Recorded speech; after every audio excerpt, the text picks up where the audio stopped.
average car is parked 95% of the time. So while all my colleagues, like some of your transportation professors, like to chase after cars during the 5% of the time that they're moving, I thought I could find out something about the 95% of the time that they're parked. Here's a sample of parking requirements. Each one taken alone might seem plausible, but they're usually gender distinctions that are a little bit hard to understand. But there's always at least one parking space per person, except for religious uses, and even there's gender discrimination. How can development occur if you don't know how many parking spaces are required? So this has led to this enormous multiplication of parking requirements. Even for the afterlife, cost of parking is shifted into the cost of everything else. Everything you buy, some little part of the transaction is siphoned off to pay for the required parking. The problem is that we have politicized what should be a market decision.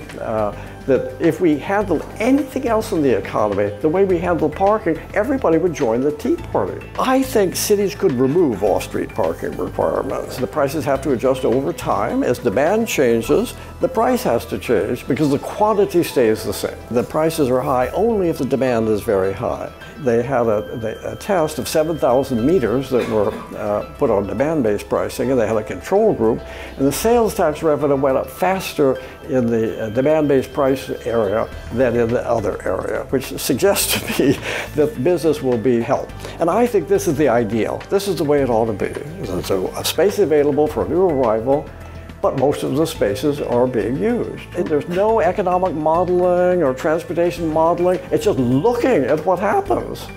It's as simple as that. Curb spaces in the U.S. is the new urban frontier. If we can manage this frontier properly, we'll have a much better country. We didn't rise to greatness because we're a bunch of freeloaders.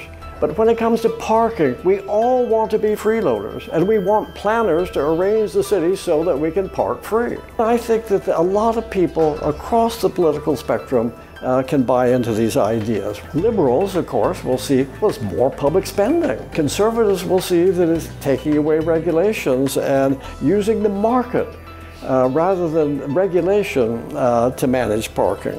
When it comes to parking, planning for parking, we are not making great gifts for the future. We're focusing entirely on the present. Planning is supposed to be about the future, but parking requirements are all about the present.